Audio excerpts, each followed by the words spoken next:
Hello and welcome back to BERNAMA. Today you're with me, Tamina Kausji now, and I have with me Frank Chin, who's the Chief Practitioner, Advisor and Founder of iTGRC Asia. So Frank, how are you today? I'm good. Thank you for having me on the program. All right. So it's brilliant to have you in here, of course, because let's get started right off, and perhaps you could introduce the entire topic by telling us in brief, what is the DFTZ, or the Digital Free Trade Zone, and why should it be a buzzword that Malaysians understand, not just hear all the time?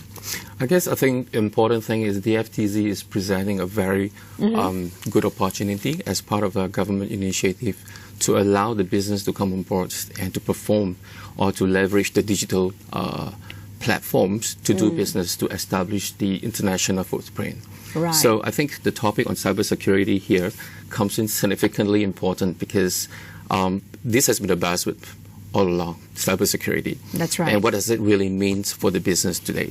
In fact, if we really look at for cybersecurity perspective, whenever you move on to digitizations or you're moving into digital transformations, the risks continue to arise. Yes, it becomes absolutely paramount. Correct. And of course, the reality of the situation is on the ground in Malaysia, our security as far as personal information goes is terrible.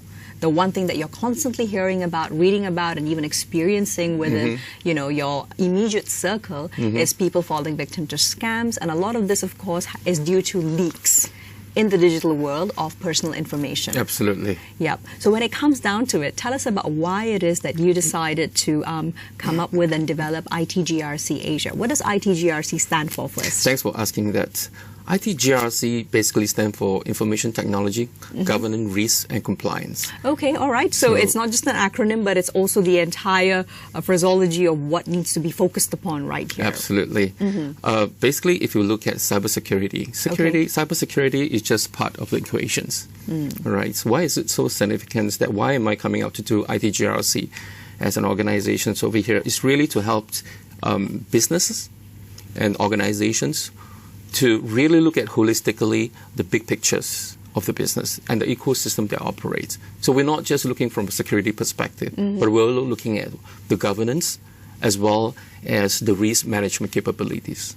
I see, right. So when you talk about governance, risk management capabilities, you're also definitely now speaking about SMEs in particular. Correct. Now, SMEs, of course, have been a big thrust of not just Budget 2018, but insofar in the past decade or so, they have been growing in leaps and bounds. Correct. Now, of course, the next step would be from brick and mortar, let's take it online. Correct. But when you take anything online, the first and most important thing you need to have in place is your security. Correct. Now, are SMEs in Malaysia ready for this?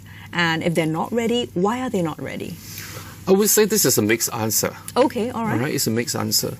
It would not be fair to say SME are not ready, but fundamentally, I would take a step back and look at things from a people perspective. All right. Human perspective. It's really a human mindset to be ready to acknowledge that wherever you go through changes, especially the digitization and transformations, human factors is important to help people start adapting to the new changes. So if you look at the big pool of SME out there, they're basically driven, their business are driven by humans. So first thing, they need to be able to adapt to the new changes, and before they start looking into processes, going into technology, because digitization is really adopting technologies. Correct. But human drive the process and drive the technology as well.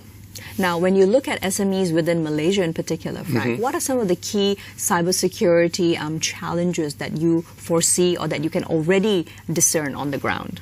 So I think the challenges, or rather I would say the bigger opportunity rather than the challenges is okay, all right. for the I like that Malaysians. phrase, Thank bigger you. opportunity, because at the end of the day, it's all about not just saying that, okay, this is a challenge and this is how it's going to be. Correct. You look towards solving it, so an opportunity. Absolutely, because digitization is a transformation and is a journey to go.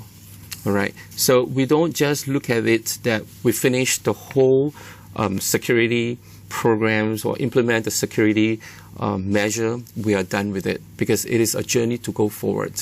And we should not just stop at the end, because technology continues to evolve. All right. Changes in technology will lead to a lot of unknown vulnerabilities, whether it's people, process, or technologies. And all this will continue to evolve. So we should not be just looking at an end state to achieve but looking as a journey to go forwards. As the SME going into digitizations right on top of, for example, DFTZ, they should be looking at continuous changes in their culture. How do they actually embed security as part of their culture today? And it's not difficult to embed that as part of the culture.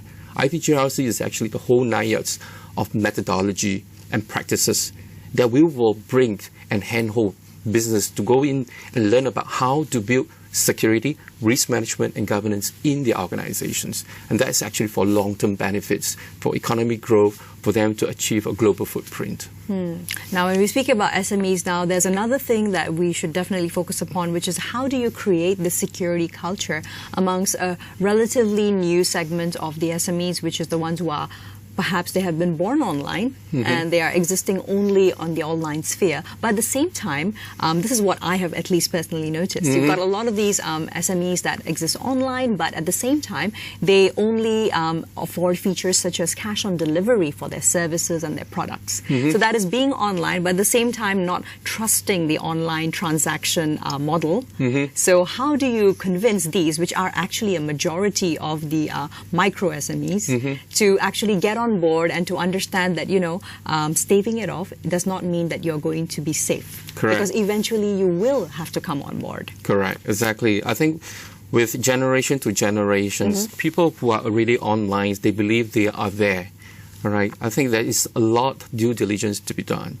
All right. Presumably there is a platforms available for you to jump on board, but then you need to do your due diligence, building your security cultures, doing all the due diligence to make sure you have the necessary control in place. Because in cybersecurity or information security, it's all about control. You need to have the relevant control, and this control can be people control, process control, and could be the technical control as well. Right? So in order to spin this forwards, I think all the SME, whether you have the presence or you're ready to go on to the digital platforms, look holistically into your organizations based on the fundamentals, 3 pillars that I always talks about: people, process, and technology. Start from people, focus on their training, their mindsets, get themselves ready to believe that they need to do their due diligence, what's the do and don't. Then look into the process. And from there, develop gradually into technology, because technology is something that can be acquired. All right? But having technologies without proper process, without people, is equivalent to not achieving anything, because human is the one who drives the changes. Yes, insofar at least, right? Correct. Now, of course, let's go back to the DFTZ. Now, when we speak about the digital free trade zone, how is its complete kickoff going to actually impact how SMEs do business, and what are some of the vulnerabilities that they will definitely have to work through? I think the vulnerabilities today, as most people have heard, there's so many different technology vulnerabilities going around. And to really curb that, essentially, I would say is people really need to look at what kind of internal control they have in place within their organization. iTGRC Asia today, we're lining up a program called CISO as a Service. CISO stands for Chief Information Security Officer. Myself being a CISO for the regions for a period of time, so I come to realize that to really bring the right framework in place, to introduce the framework itself and make sure the controls is implemented appropriately, a CISO has a role to play to make sure that you extend the whole thing end to end. So people will start to look at, you have an end to end, whole 9 years of process, people, and technology in control. And the people at the higher level will be able to manage and have an oversight of that. And that will help to move organization forward. So what are some of the things that SMEs should focus and highlight upon in regards to, moving over into the DFTZ? Well, I would guess the most essential part is to really look at human factors again. Because human factors, to me, when I work with different organizations, is always the biggest challenge. Change management, change mindset, taking on something different, because of the technology, digital might be a disrupting factors, and people will step back and they're worried about losing the opportunity for them to move forward. So the organization, or rather the paradigm, have to shift to the next level and to start with the human factors, because human, if vulnerability remain within fake humans, no matter how much you fix in the process, in your technologies, you are not achieving the ultimate goal. Exactly. So when it comes down to it, it's great to talk about the challenges and the fact that these things need to be rectified. But on a grassroots level, how are SMEs, especially the micro SMEs who may not even be aware of these issues, going to understand? Is it definitely going to be a trial and error process whereby businesses are going to have to lose out quite a fair bit, or perhaps even everything, and start from scratch, and then only they understand? How do we get the message out there to them, Frank? I think this message needs to be driven in multiple dimensions. Right? There are multiple practitioners around. iTGRC Asia is one of the practitioners. Right? The message coming down from the authority, the regulatory bodies, will be essentially enough as is needed to drive these mindset changes to the ground. So you have SME who may be working throughout for the last 20 years. Now they start to realize, I need to take a big switch. All right, where do I go to? And that's actually where the gaps potentially comes in. Now, what we are doing over here as an iTGRC, as part of the initiative that we have, we promote cyber hygiene. We are going to work with people from the non-profit organizations. We're going to work with a couple of well-known associations to cascade what exactly it means to achieve cybersecurity through the cyber hygiene programs. Right. Right. So these will require coordination, collaborations with authority, government agencies, private sectors, and some of the associations who will be able to resonate the same theme and bring out the practice out to a bigger population. Now, notably, you have also named your organization iTGRC Asia. Asia-wide, what do you see as the potential forecasted growth rate for cybersecurity services as well as education in general? I think that's really a good question. For 2017, the market share of cybersecurity is coming close to 90 billion. Oh, wow. Okay. Right? All right. And I think the surprising thing is the growth rate is about 7% compared to the last round, which is 86.4%. So as a result of that, we are seeing that the potential growth of cybersecurity, because lack of talent, all right, and we need to import talent, and the rise of cyber crimes, which come from all different shapes, different directions, which we don't know.